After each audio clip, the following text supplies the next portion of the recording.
dirigiéndonos en esta mañana en el Salmo 116. Buen día, mis hermanos. Vamos a orar primero entonces y luego leemos el Salmo. Padre, te damos gracias por esta nueva mañana en la que nos permites conectarnos y poder compartir tu palabra, poder meditar acerca de ella. Te pedimos que nos sea de ayuda para que podamos vivir conforme a tu voluntad, que podamos agradarte en todo lo que hagamos, en todo momento, y que también de verdad podamos aprovechar estos espacios, que no solamente nos conectemos cumpliendo con la rutina, sino que esto sea de provecho para nuestras almas. En el nombre de tu Hijo te oramos. Amén. Bien, mis hermanos, hoy corresponde el Salmo 116. Voy a estar leyendo lo primero y después lo vamos desarrollando. Dice: Amo a Jehová, pues ha oído mi voz y mis súplicas, porque ha inclinado a mí su oído, por tanto le invocaré en todos mis días. Me rodearon ligaduras de muerte, me encontraron las angustias del Seol, angustia y dolor había yo hallado. Entonces invoqué el nombre de Jehová diciendo: Oh Jehová, libra ahora mi alma. Clemente Jehová y justo, sí, misericordioso es nuestro Dios. Jehová guarda a los sencillos, estaba yo postrado y me salvó. Vuelve, oh alma mía, a tu reposo, porque Jehová te ha hecho bien. Pues tú has librado mi alma de la muerte, mis ojos de lágrimas y mis pies de resbalar. Andaré delante de Jehová en la tierra de los vivientes. Creí, por tanto hablé, estando afligido en gran manera. Y dije en mi pensamiento, y dije en mi apresuramiento, todo hombre es mentiroso. ¿Qué pagaré a Jehová por todos sus beneficios para conmigo? Tomaré la copa de la salvación e invocaré el nombre de Jehová. Ahora pagaré mis votos a Jehová delante de su pueblo, estimada es a los ojos de Jehová la muerte siervo tuyo soy, hijo de tu sierva. Tú has roto mis prisiones. Te ofreceré sacrificio de alabanza e invocaré el nombre de Jehová. A Jehová pagaré ahora mis votos delante de todo su pueblo, en los atrios de la casa de Jehová, en medio de ti, oh Jerusalén. Aleluya. Bien, los sufrimientos o las pruebas son como una disciplina por la cual todo creyente siempre va a atravesar. El mismísimo Cristo, que es el unigénito del Padre, que es el eterno, que es el amado del Padre, tuvo que atravesar por sufrimientos cuando se humilló al colocar sus pies sobre esta tierra. Incluso él mismo se encargó de hablar con sus discípulos acerca de los sufrimientos que a él le esperaban. Dice Mateo 16, que él comenzó a declararles a sus discípulos que le era necesario ir a Jerusalén y padecer mucho de los ancianos. El sufrimiento, sino el mucho sufrimiento. Y tan necesario le era el sufrimiento al mismo Señor, que incluso cuando Pedro intentó convencerle de huir de esos sufrimientos, él fue reprendido y fue incluso etiquetado con el nombre del mismísimo Satanás. E inmediatamente después de esta reprensión, Cristo hace un llamado a todos sus discípulos. Si alguno quiere venir en pos de mí, niéguese a sí mismo y tome su cruz y sígame. El llamado a seguir al Señor es un llamado a negarse entonces a uno mismo, al punto de estar dispuesto a cargar con los sufrimientos necesarios de una cruz. Vemos entonces que el Señor no se interesa por discípulos que están desinteresados en el tema del sufrimiento. Si nosotros atendemos el mensaje que nos exhorta a ser como nuestro Señor, soportando las pruebas necesarias, entonces estamos atendiendo el mensaje del Señor. Pero si atendemos un mensaje que nos anima a ver la maldad en las pruebas mismas y a acobardarnos ante las pruebas, entonces estamos atendiendo un mensaje del mismísimo Satanás. Así que si somos cristianos, todos nosotros somos llamados también a imitar al Señor en las pruebas y en el sufrimiento.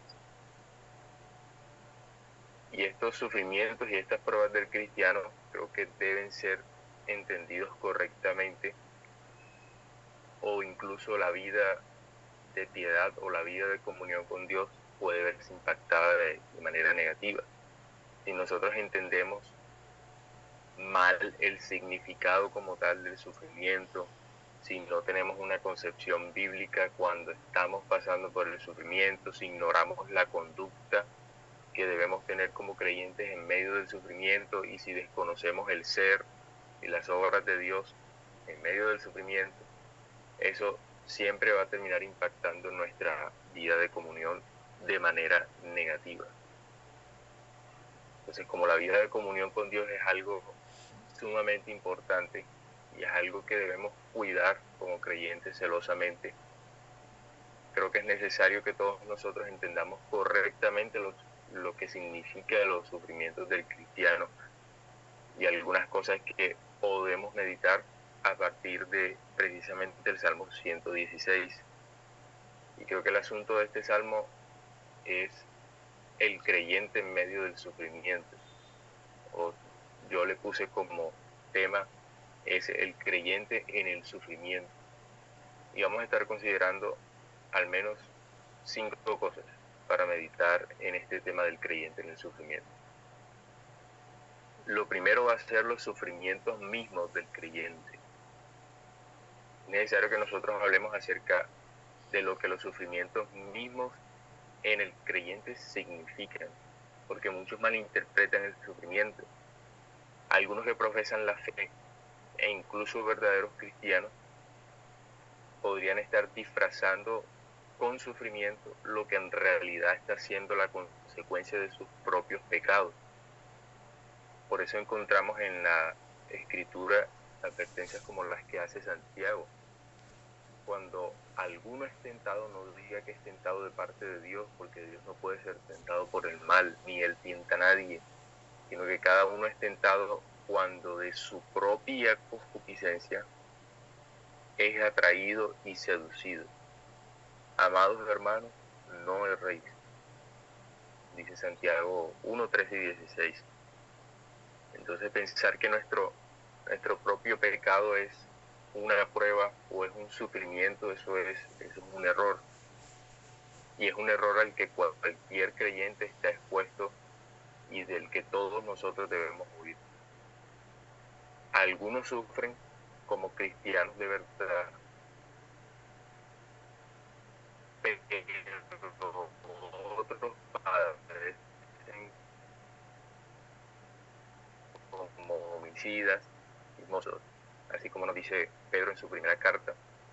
Y estos que padecen por pecados no deben estar cubriendo su maldad con el título de prueba o sufrimiento, más bien deben exponerse a la verdad de la Escritura y avergonzarse de sus pecados. Y es cierto que el pecado nos hará sufrir de alguna manera, pero el pecado no es una prueba o un sufrimiento en el sentido en el que este salmo de esta mañana lo expone. El sufrimiento cristiano del que el Salmo 116 nos habla es uno que es controlado por la providencia de Dios primero, y luego que es ajeno en algún sentido al pecado del hombre. Si nos fijamos bien, el salmista dice: me rodearon ligaduras de muerte, me encontraron las angustias del Seol, angustia y dolor había yo hallado. Versículo 3. Todas esas expresiones, cuando dice me rodearon, me encontraron, había hallado, apuntan hacia la providencia de Dios y hacia lo ajeno de la prueba en relación con el pecado del salmista, era algo externo.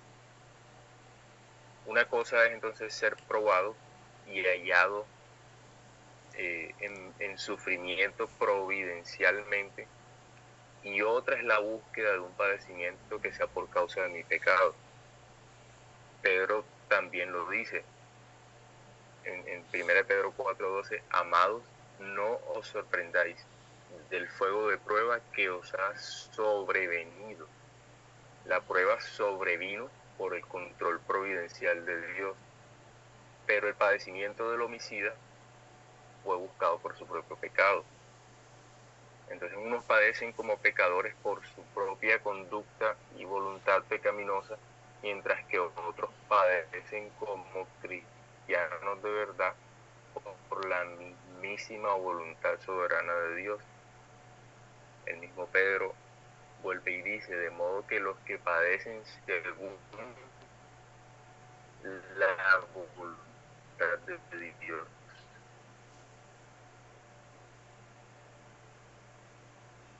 Entonces, si hasta este momento aquello que es en realidad la consecuencia de tu pecado, deberías atender la exhortación de Santiago cuando él dice: no erréis.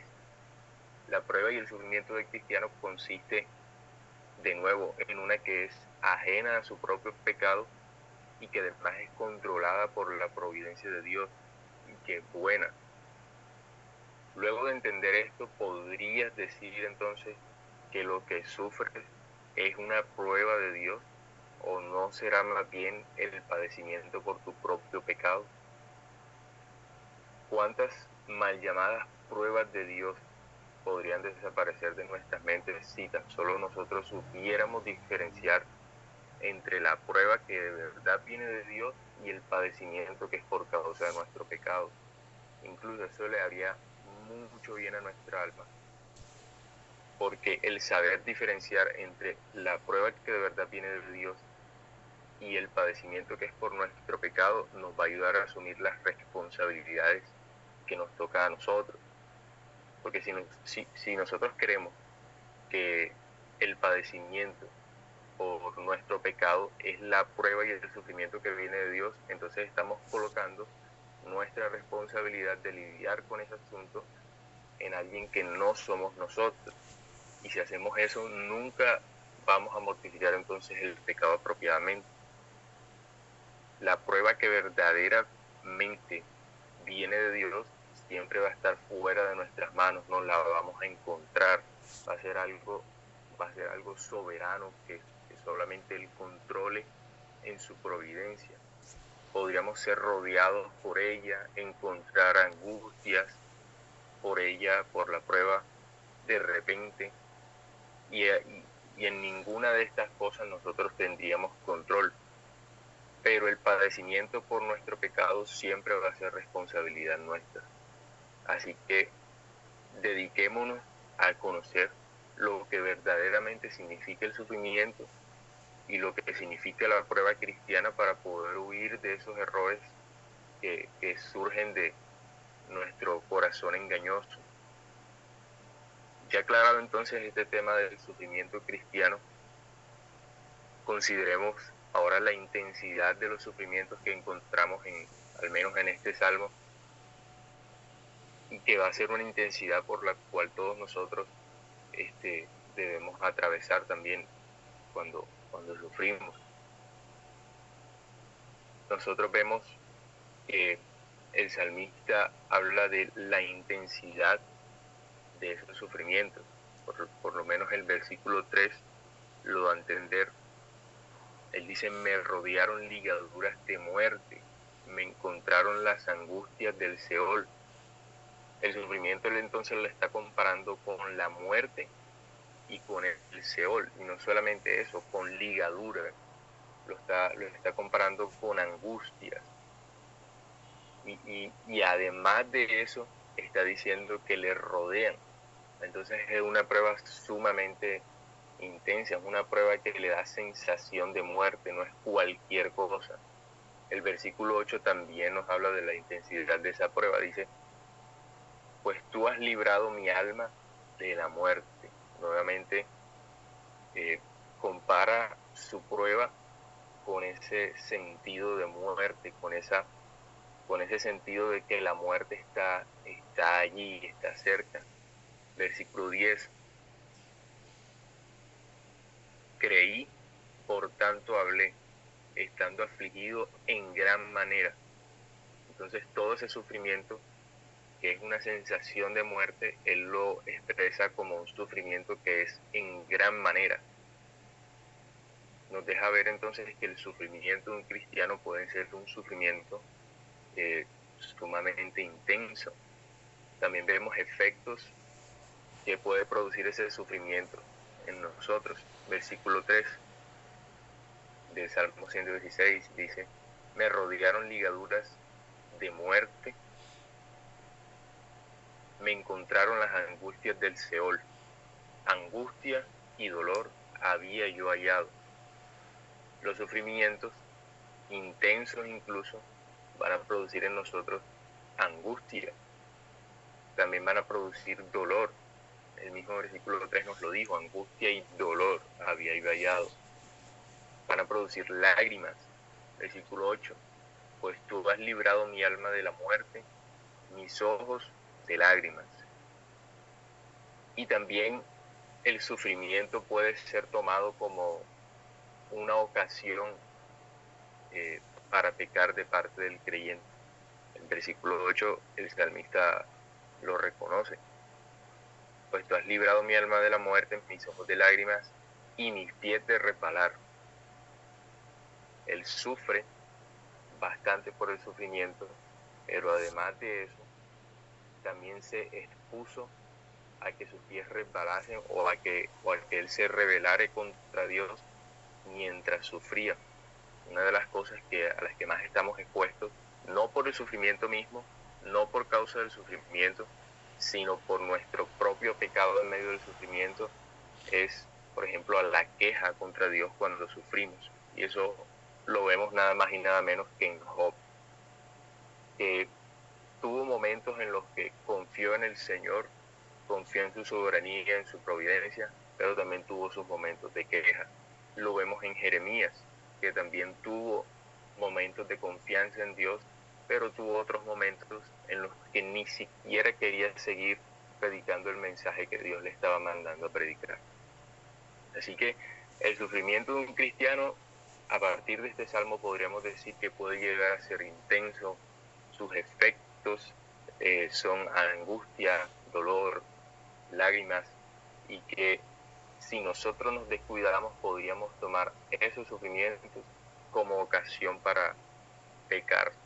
Y eso en sí mismo es otra razón para que nosotros, o digamos, añade más sufrimiento al sufrimiento, la ocasión para pecar en medio de él. Y ya considerando entonces los sufrimientos mismos del creyente, veamos también la concepción que tiene el creyente o que debería tener el creyente en medio del sufrimiento. Eso lo podemos ver en los versículos 9 al 11 de este salmo.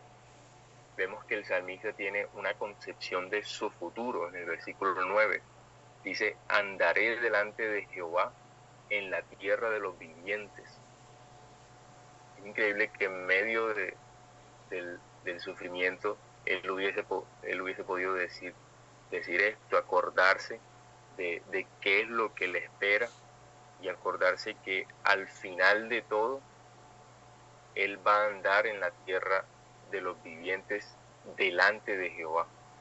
Sigue diciendo el versículo 10: creí, por tanto hablé, estando afligido en gran manera. Y el 11 dice: y dije en mi apresuramiento, es decir, en medio del sufrimiento, todo hombre es mentiroso.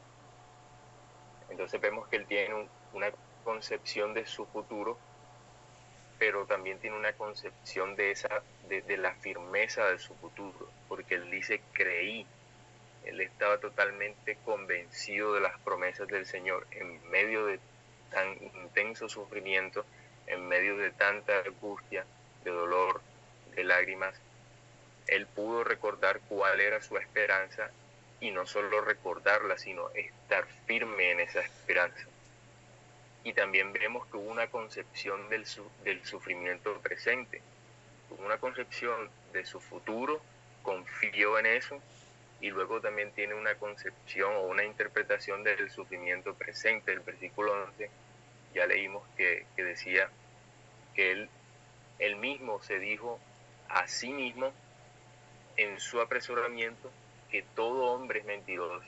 Eso es como decir que la prueba por la que él estaba pasando era una especie de sombra, era vana.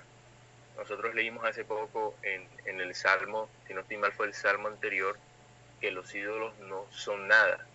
Ellos tienen ojos, pero no ven, por ejemplo. Son una mentira. Así también los hombres que probablemente estaban involucrados en ese sufrimiento intenso de quienes haya escrito el Salmo son una mentira. Ellos no son tan intensos como quizás ellos pueden pensar que lo son, o incluso no son tan intensos ni tan poderosos como nosotros podríamos pensar que son. Él en medio de su aflicción recordó que el intento del hombre en ser poderoso, en afligir, es una mentira. Todo hombre es mentiroso. Y así debemos ver nosotros nuestro sufrimiento. Es una sombra, es vanidad. Y considerando así nuestro sufrimiento, podríamos también contemplar de mejor manera o meditar de manera más apropiada en el futuro y en la esperanza que nosotros tenemos y alimentar esa fe como se debería. O más bien podríamos darle un significado a nuestro sufrimiento presente a la luz de esa esperanza que nosotros tenemos. En la medida en que nos expongamos a nuestra esperanza, a lo que el Señor nos ha dado, a la firmeza de esa esperanza, en la medida en que meditemos en su fidelidad, vamos a ver nuestro sufrimiento presente siempre como una especie de sombra, como los hombres que son mentiras.